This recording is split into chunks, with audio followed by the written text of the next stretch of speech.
यह सवाल आगरा से हर्ष ने पूछा है। नमस्कारम सद्गुरु।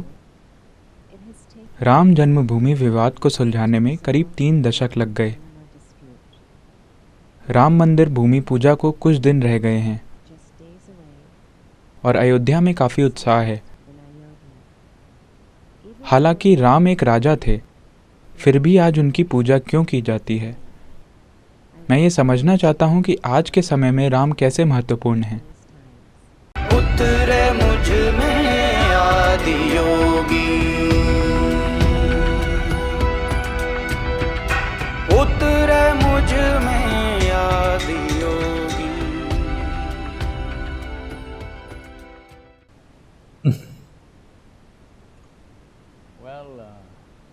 चूंकि वो आगरा के हैं, इसलिए वो उन्हें राम कह रहे हैं। हम जहां से हैं, हम उन्हें रामा कहते हैं, तो हम उस आ को नहीं छोड़ेंगे। अगर कोई भूल जाए कि मैं दक्षिण भारत से हूं, क्योंकि मेरा नाम देखकर कुछ लोग सोचते हैं कि मैं पंजाबी हूं। मेरा नाम और मेरे बाल दोनों से उन्हें लगता है कि मैं जरूर पंजाबी हूं। नहीं, हम उन्हें रामा कहते हैं। मैं और नीचे तमिलनाडु जाकर उन्हें रामन नहीं कहूंगा, फिर लोग कंफ्यूज हो जाएंगे। शायद उन्हें लगे कि मैं किसी और की बात कर रहा हूं। रामा। देखिए, इस संस्कृति की सुंदरता यही है कि यहां कोई द गॉड नहीं है। कुछ गुण हैं जिन्हें हम दैवी मानते हैं। अगर किसी इंसान में वो दिखते हैं तो हम उनके आगे सर झुकाते हैं, क्योंकि हम गुण के आगे सर झुका रहे हैं, उस इंसान के आगे नहीं। ये ऐसी चीज है जिसे दुनिया के ज्यादातर लोग नहीं समझ पाएंगे, क्योंकि वो बहुत कट्टर धर्मों से जुड़े रहे हैं। भगवान क्या है, शैतान क्या है, आदमी क्या है, औरत क्या है, हर चीज की स्पष्ट परिभाषा है। भारत में किसी चीज की परिभाषा नहीं है, क्योंकि मैंने आपको अपने मसाले के बारे में बताया था। सब कुछ ऐसा ही है, हमेशा विकास हो रहा है, हमेशा चीजें हो रही हैं। इसमें काफी जीवन और ऊर्जा खर्च होती है कि आप खुद को अव्यवस्थित रखें और फिर भी एक दिशा में बढ़ें। मगर ये तारों के समूह या मधुमक्खियों के झुंड की तरह है। ऐसा लगता है कि वो कहीं नहीं जा रही, लेकिन वो हमेशा कहीं जा रही होती हैं। उन्हें पता है कि वो कहाँ जा रही हैं, लेकिन एक बाहरी दर्शक को ऐसा लगता है कि वो कहीं नहीं जा रही। तो आपको ये समझना होगा, राम या रामा वो अयोध्या के हैं, जहां मंदिर का निर्माण हो रहा है, क्योंकि वो उनकी जन्मभूमि है।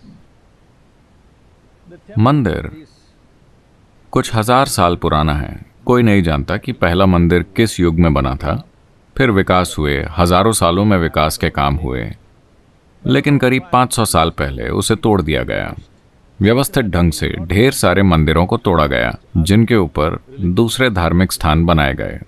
उसी निर्माण सामग्री से इसे तोड़ो और उससे कुछ और बना लो। तो राम के एक आदर्श होने के कारण आपको समझना होगा कि वो एक आदर्श हैं, भगवान नहीं। क्योंकि हमने उन्हें भगवान नहीं कहा, हमने उन्हें मर्यादा पुरुष कहा, पुरुषोत्तम कहा। इसका अर्थ है एक उच्च स्तर का पुरुष। पुरुषोत्तम शब्द का मतलब ही है उत्तम पुरुष। राम को हमेशा पुरुषोत्तम कहा जाता है। इसका अर्थ है कि सभी पुरुषों में वो उनसे ऊपर हैं, क्योंकि वो इतने ऊंचे स्तर के हैं। उनमें उच्च स्तर की क्या चीज है? वो कई परीक्षाओं और दुखों से होकर गुजरे। मैं पूरी कहानी में नहीं जाऊंगा, लेकिन मुसीबतों का सिलसिला, उनका जीवन मुसीबतों की लड़ी है। वो अपना राज्य खो देते हैं, अपनी पत्नी खो देते हैं, एक युद्ध लड़ते हैं, वापस आते हैं, फिर से अपनी पत्नी को खो देते हैं, अपने बच्चों को खो देते हैं, अपने बच्चों को लगभग मार ही देते हैं। अंतहीन मुसीबतें। इन सब से वो शांति से, आनंद से होकर गुजरे। दर्द था, लेकिन फिर भी आनंद के साथ। एक स्तर पर, व्यक्तिगत स्तर पर उन्हें काफी दर्द है जिसे वो व्यक्त करते हैं, लेकिन वो कभी उस दर्द को किसी उस चीज के बारे में कोई फैसला नहीं करने देते जो वो कर रहे हैं। तो जब कोई इंसान इस तरह पेश आता है तो हम उसे पुरुषोत्तम कहते हैं, क्योंकि Uttama means an elevated one among the men.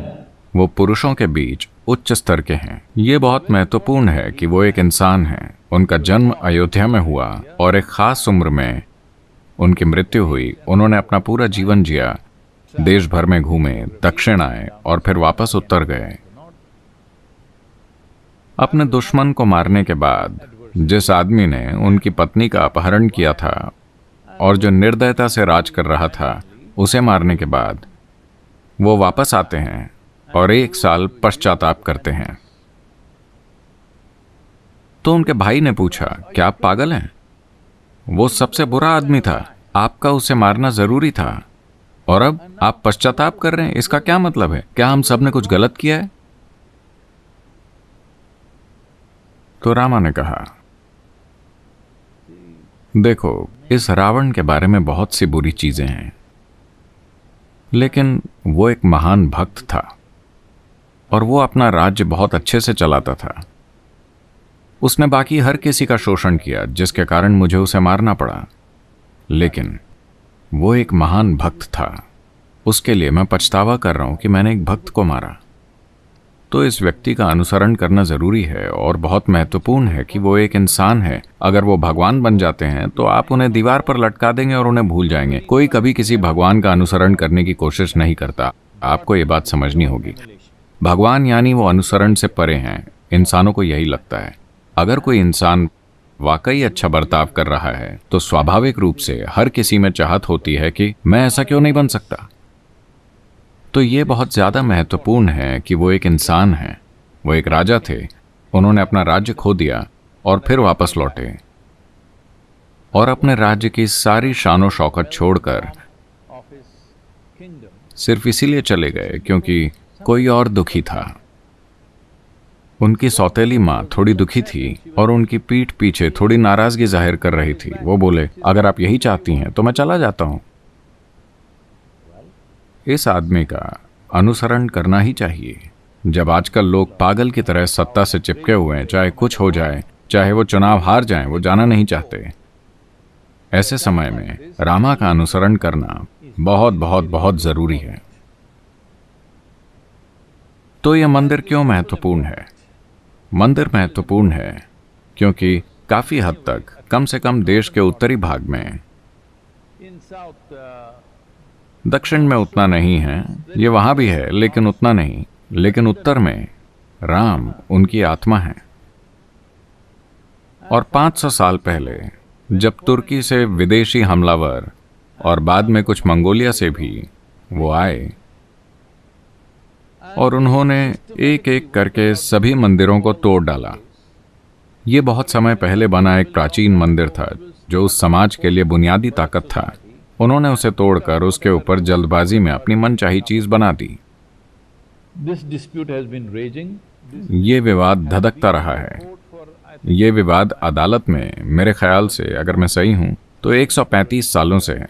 अंग्रेजों के जमाने से ये अदालत में था और चलता ही जा रहा था, क्योंकि दुर्भाग्य से इस देश में हमने किसी भी कीमत पर राजनीतिक रूप से सही होने की इच्छा बना ली है। कोई भी जज इस पर फैसला नहीं करना चाहता था। हर कोई इसे आगे बढ़ाता रहा ताकि उसका कार्यकाल खत्म हो जाए और अगला जज इस मुसीबत से निपटे, क्योंकि 2 समुदाय जमकर आपस में भिड़ रहे हैं कि ये किसकी संपत्ति है। लेकिन अब सुप्रीम कोर्ट ने एक लंबी प्रक्रिया के बाद, ये मुकदमा करीब 3-4 दशकों से सुप्रीम कोर्ट में चल रहा था। अब सुप्रीम कोर्ट साफ तौर पर एक निष्कर्ष पर पहुंचा है। सभी सबूतों को देखते हुए पुरातत्व के सबूत साफ तौर पर 100% ये बताते हैं कि वहां एक मंदिर था और उसे ढहाकर जल्दबाजी में उसके ऊपर एक इमारत बना दी गई। तो उन्होंने कहा कि यहां मंदिर बनना चाहिए। दूसरे समुदाय को उन्होंने दूसरी जमीन दे दी जो शायद वहां से 20 किलोमीटर के भीतर है। उन्होंने कहा कि आप अपनी जगह वहां बनाएं, इन्हें अपनी जगह यहां बनाने दीजिए। तो ये सिर्फ एक और मंदिर नहीं है, ये भारत की आत्मा को पुनर्जीवित करना है। क्योंकि ऐसा नहीं है कि सिर्फ एक संप्रदाय या धर्म ही राम का आदर करता है। बहुत से लोग हैं, बहुत से लोग हैं जो दूसरे धर्मों के हैं, जो उनकी तरह बनना चाहते हैं, जो कई कई रूपों में उनकी सराहना करते हैं। तो कई मायनों में रामायण, राम के जीवन की कथा भारतीय संस्कृति का एक अभिन्न हिस्सा रही है। तो ये लगभग एक घायल राष्ट्रीय आत्मा को पुनर्जीवित करने जैसा है। तो मेरे ख्याल से ये अच्छी बात है कि ऐसा हो रहा है, वरना बिना मतलब दूसरे समुदायों के खिलाफ नफरत जारी रहेगी। इस हल के साथ बहुत से दिलों और दिमागों को ठंडक पहुंची है, जो देश के भविष्य के लिए एक अच्छी बात है। वरना दो समुदायों के बीच लगातार बिना मतलब टकराव चल रहा था। तो मेरे ख्याल से एक बड़ी समस्या हल हो गई है। तो 5 अगस्त को वो आधारशिला रख रहे हैं और उन्होंने वहाँ एक भव्य मंदिर बनाने की योजना बनाई है। शायद रिकॉर्ड समय में, क्योंकि शायद पिछले 25-30 सालों में उन्होंने सारे स्तंभ तराश दिए हैं। स्तंभ, ये वो सब कुछ, पत्थर का सारा काम तैयार हो गया है। वो कहीं और रखा है और उन्हें सिर्फ साथ में जोड़ना होगा। बाकी का ढांचा काफ़ी तेज़ी से बन जाएगा।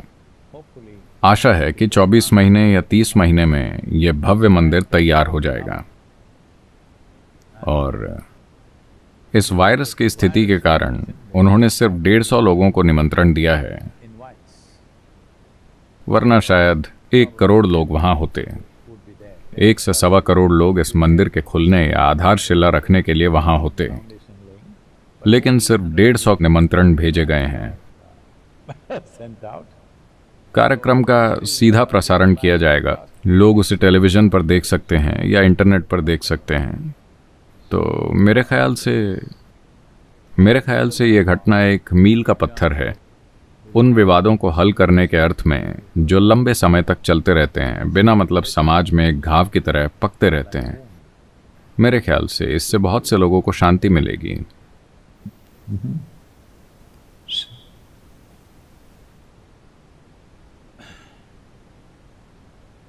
अब जबकि आपने राम के बारे में सवाल पूछा है,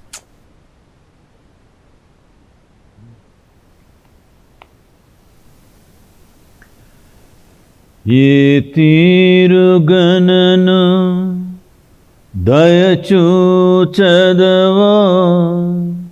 इनवंशोत्तम रामा। ये तीरुगणनु दयचूचदवा इनवंशोत्तम रामा। नातरमा भव सागरमीधनु नलिनधलेक्षण रामा। नातरमा भव सागरमीधनु नलिनधलेक्षण रामा। श्रीरघुनंदन सीतारमण स्त्रितजन पोषक रामा। श्रीरघुनंदन सीतारमण स्त्रितजन पोषक रामा। कारुण्यालय भक्तवरधनिनु कन्नदिकानुपुरामा।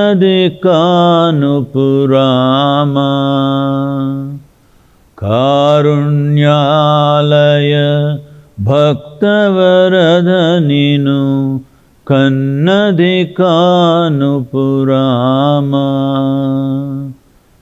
क्रूरकर्ममुलु नेरकचेसिति नेरमुलंचकुरामा। क्रूरकर्ममुलु नेरकचेसिति